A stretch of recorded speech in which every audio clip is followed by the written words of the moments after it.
அனைவருக்கும் அன்பான வணக்கம். இந்த நிகழ்ச்சியில் நாம் இந்த 2024ஆம் ஆண்டின் தமிழ் புத்தாண்டு ராசி பலனை பார்க்கலாம். மங்களகரமான ஸ்ரீ குரோதி வருடம் பிறப்பு இந்த சோபகிருது ஆண்டில் பங்குனி மாதம் 31ஆம் நாள் சனிக்கிழமை 13/4/2024 சுக்லபட்சம் சஷ்டி திதி மிருகசீரிஷம் நட்சத்திரம் சித்த யோகம் கூடிய சுபயோக சுப தினத்தில் சூரியன் உதயாதி நாழிகை அதாவது இரவு 8:10க்கு விருச்சிக லக்னம் மிதுன ராசியிலும் மிருகசீரிடம் 3ஆம் பாதத்திலும் இந்த குரோதி வருடம் பிறக்கின்றது. பிறக்கும் போது செவ்வாய் மகாதிசை இருப்பு 2 வருடம் 7 மாதங்கள் 16 நாட்கள். இந்த குரோதி வருடம் முழுவதும் மழை குறைவாக இருப்பதும் எதிர்பாராத நேரத்தில் அதிக மழை நீர் சேமிப்பின்றி கடலில் கலக்கும் நேரும். இந்த ஆண்டு மத்திய மாநில அரசுகள் பல சட்டத்திட்டங்களை நிறைவேற்ற நேரும். ஆன்மீகம் நன்றாக வளரும். யோகா வகுப்புகள் நடத்துபவர்களுக்கு தொல்லைகள் ஏற்படும்.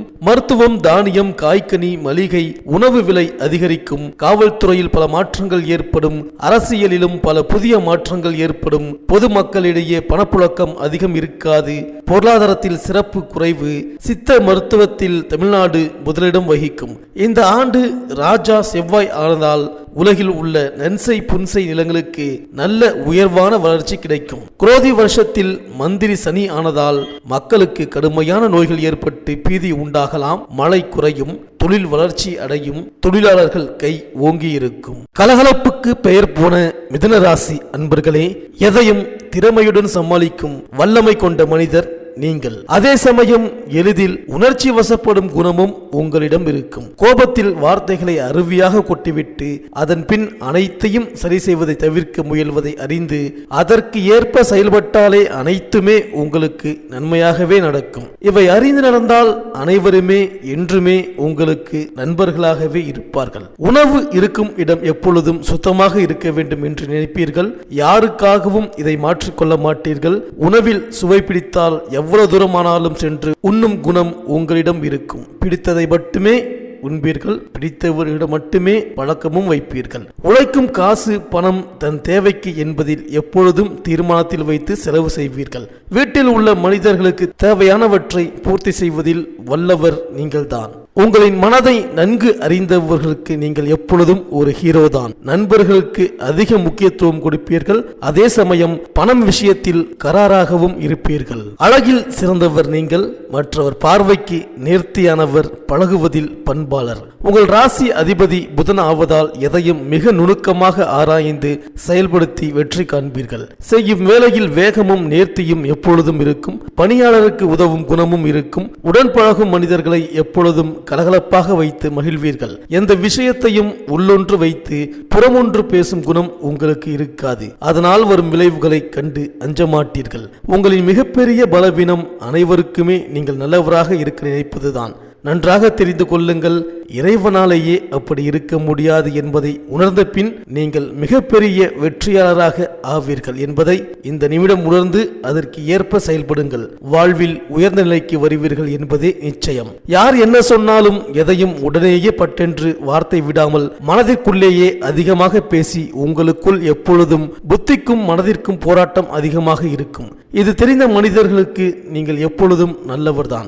உங்களை புரியாத மனிதர்களுக்கு நீங்கள் ஒரு நெருடலான மனிதர் என்பதையும் தெரிந்து கொள்ளுங்கள். பொதுவாக புதன் அதிபதியாக வந்தாலே எதிலும் ஆழ்ந்த ஞானம் இருக்கும். ஆழ்ந்த அறிவும் திறமையும் கூடிய மனிதர் நீங்கள். ஆரம்ப வாழ்க்கை சாதாரணமாக இருந்தாலும் உங்களின் நுண்ணறிவும் செயல்திறனும் ஒன்றிணைந்து செயல்பட்டு எப்படியும் உங்களை ஒரு உயர்ந்த நிலைக்கு நிச்சயம் கொண்டு வந்துவிடும். நிறைய சந்தர்ப்பங்களில் பிறருக்கு உபதேசம் கூறினாலும் உங்களின் முக்கிய முடிவுக்கு பெரியோர்களின் ஆலோசனைகளையும் கேட்கும் குணம் உங்களிடம் இருக்கும். கடந்த சோபகிருத வருடம் பல சாதனைகளை செய்ய சோதனைகளை படிப்படியாக தந்து உங்களை வாழ்வில் ஒரு முக்கிய இடம் பிடிக்க வைத்திருக்கும். இந்த நிலையில் வரப்போகும் குரோதி தமிழ் புத்தாண்டு எப்படிப்பட்ட பலன்களை தரப்போகின்றது என்று கிரக சஞ்சாரங்களை ஆராய்ந்து பார்ப்போம். வருட கிரகமான குரு பகவான் வருட ஆரம்பத்திலேயே உங்களின் ராசிக்கு 12இல் வந்து உங்களை சோதிக்க தயாராக போகிறார். மனித வாழ்வில் அதிர்ஷ்டம் உள்ள போதே அனைத்தையும் வசமாக்கும் திறமை கொண்ட மனிதர்கள் மட்டுமே வாழ்வில் சாதனையாளர்கள் ஆகின்றார்கள்.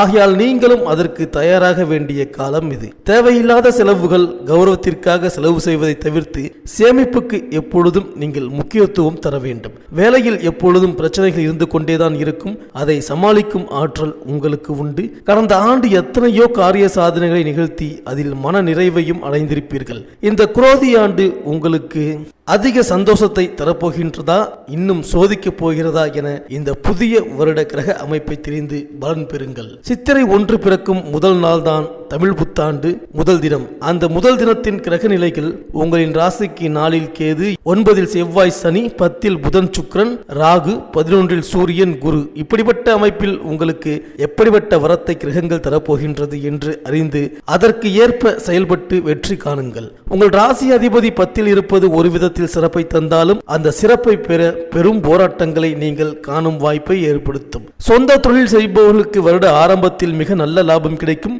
பின் நாட்கள் செல்ல செல்ல அதிக முதலீடு செய்து லாபம் ஈட்ட பெரும் போராட்டங்களையும் தரும் என்பதை நினைவில் வையுங்கள். குடும்பத்திற்காக அதிக அலைச்சல், வெளியூர் பயணம் என இருக்கும். உயர் அதிகாரிகள் உங்களுக்கு உதவுவார்கள். நியாயமான செயலுக்கு எப்பொழுதும் வெற்றி உண்டு. உங்களின் இறை வழிபாடும் கை கொடுத்து உதவும். பெற்றோரின் உடல் நலத்தில் அதிக கவனம் செலுத்த வேண்டும். மருத்துவ செலவுகள் அதிகம் ஏற்படும். உங்களின் உடல் ஆரோக்கியத்திலும் கவனம் தேவை.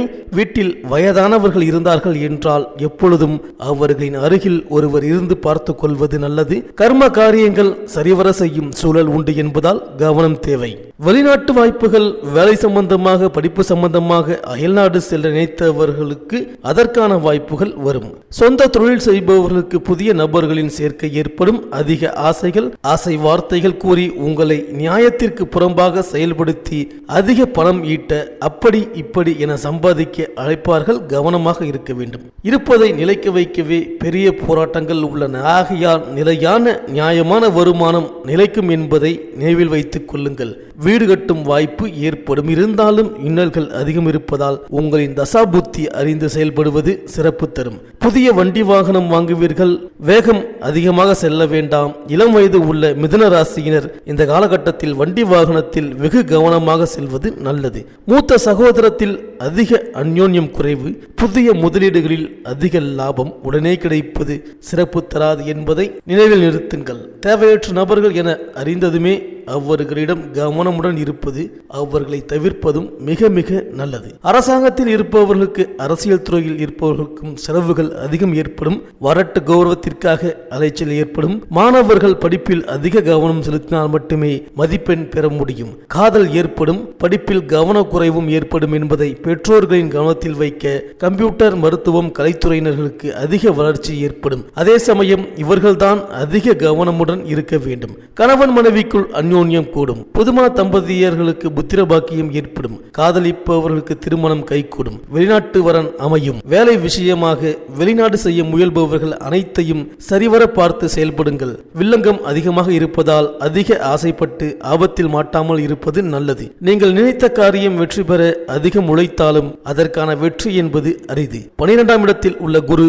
பல இன்னல்களை தருவதால் புதிய கடன்கள் வாங்க வேண்டியது வரும். எதிலும் நிதானம் முக்கியம். புத்திசாலி ராசியான மிதுனம் ராசி இந்த வருடத்தில் உங்களின் திறனை அறிய ஓர் அற்புதமான வாய்ப்பு இந்த தமிழ் புத்தாண்டு குரோதி வருடம். இந்த மிதுன ராசி அன்பர்கள் 48 நாட்கள் தொடர்ந்து விநாயக பெருமானை வழிபடுவது சிறப்பு. காளகஸ்தி, திருநாகேஸ்வரம் அல்லது திருப்பாம்புரம் போன்ற ஸ்தலங்களில் பரிகார பூஜை செய்யலாம். தொடர்ந்து 7 வாரங்களுக்கு சனிக்கிழமை அன்று 4 பேருக்கு தண்ணீருடன் அன்னதானம் தருவது நன்மை தரும். வருடம் ஒரு முறையாவது குலதெய்வ வழிபாட்டை முறையாக செய்ய வேண்டும். இந்த மிதுன ராசி அன்பர்களுக்கு இந்த குரோதி வருடம் தமிழ் புத்தாண்டு அனைத்தும் சிறப்பாக இருக்கும். வாழ்த்துக்கள்.